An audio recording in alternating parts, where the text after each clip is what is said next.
Welcome back. Uganda and the pressure of a growing refugee population. Uganda has for many years been one of the major countries receiving refugees from conflict in the region. South Sudanese refugees make up a large part of this population. People have crossed the border because of war, political instability, violence, anger, and insecurity. For many families, Uganda became a place where they could find safety. But now, Uganda itself is warning that the situation is becoming increasingly difficult to manage. Uganda Minister for Relief, Disaster Preparedness and Refugees, Sam Ngola, has urged refugees to think about voluntary return when conditions in their countries allow it. The key word here is voluntary. This does not mean refugees should simply be forced onto buses and sent back to South Sudan. Voluntary return means people make the decision to return when they believe it is safe and possible to rebuild their life. That distinction is important. People who have escaped war cannot safely return simply because another country is struggling to provide service. They need security first of all. They need homes. They need school. They need health care.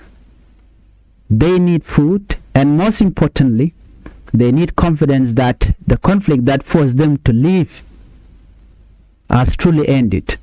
But Uganda say the pressure is becoming very serious.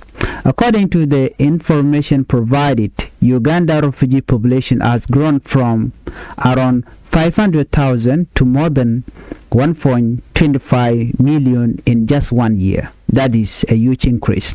Imagine a country suddenly having to provide food, water, healthcare, education, shelter, sanitation, and security for hundreds of thousands of additional people. The pressure would be enormous. And it is not only the refugees who feel the pressure, host communities also feel it. Local school can become overcrowded, health centers can become overwhelmed, water resources can come under pressure, road and public infrastructure may need more investment. Local government may be expected to provide services with limited resources. That is why refugee crises affect both displaced people and the communities that receive them. So, why funding is becoming a major problem?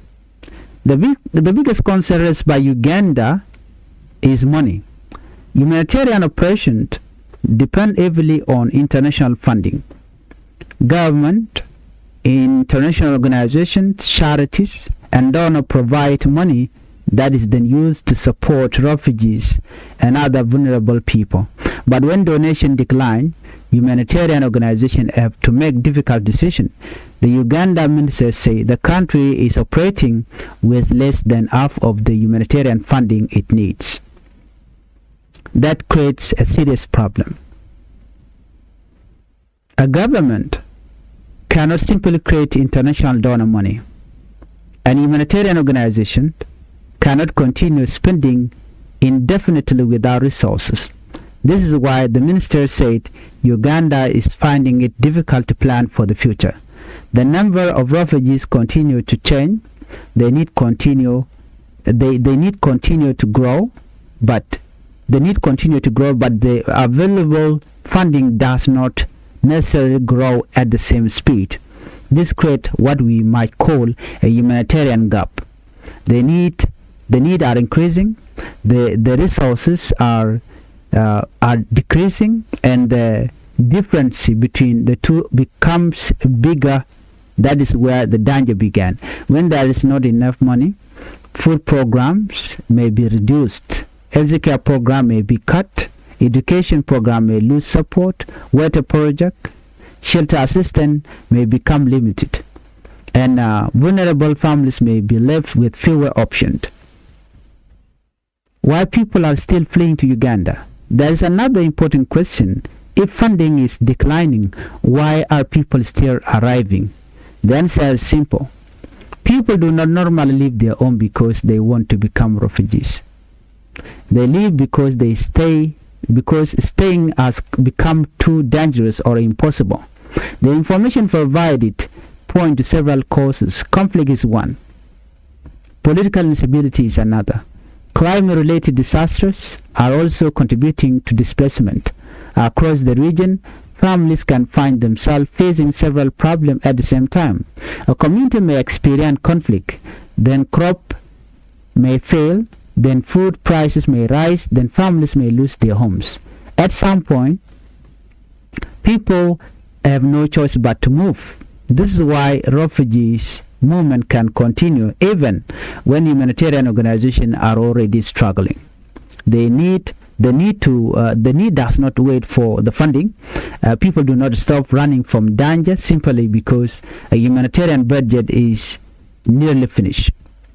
Uganda say voluntary return should be a part of the long-term solution. One example mentioned by the minister is Burundi. According to the information provided, more than 17,000 Burundian refugees have registered to return voluntarily to Burundi. This shows that return can happen when people believe they have a reason to go home. But voluntary return must be handled carefully. A person may want to go home because they miss their families. But wanting to return and being able to return safely are not always the same thing. A refugee may have lost their house, their land may no longer be accessible, their village may have changed, their children may have grown up somewhere else. There may still be political or security problem. Therefore, sustainable return requires more than transportation across a border. It requires rebuilding, it requires peace, it requires economic opportunities, it requires a school and hospital, it requires communities to live together without fear. This is why the workshop attended by officials from countries including Kenya, Ethiopia, Rwanda, Burundi, Sudan, South Sudan, and Somalia focus on sustainable return and peaceful coexistence. The goal cannot simply be to reduce refugee number. The goal should be to create conditions in which people can safely live at home again. While Uganda is talking about the growing pressure on its refugee system, South Sudan is facing another serious problem: food assistance. According to the information provided, more than 650 refugees and asylum seekers in South Sudan could lose access to food assistance within a week if additional funding is not secured. This is an extremely serious warning. Food assistance is not a luxury for people living in refugee settlement. For many families, it may be the main source of food they have. Without it, they may have nowhere else to go. The warning comes from the World Food Program and the UN Refugee Agency. The agency says the last food distribution for some of the most vulnerable refugees could come in September unless additional money is found. That means the problem is not something that may happen years from now. It is much closer. The warning is about the coming week. The food crisis among refugees is happening at a time when South Sudan is already facing severe food insecurity. According to the figure provided, more than 7.8 million people in the country are experiencing acute food insecurity.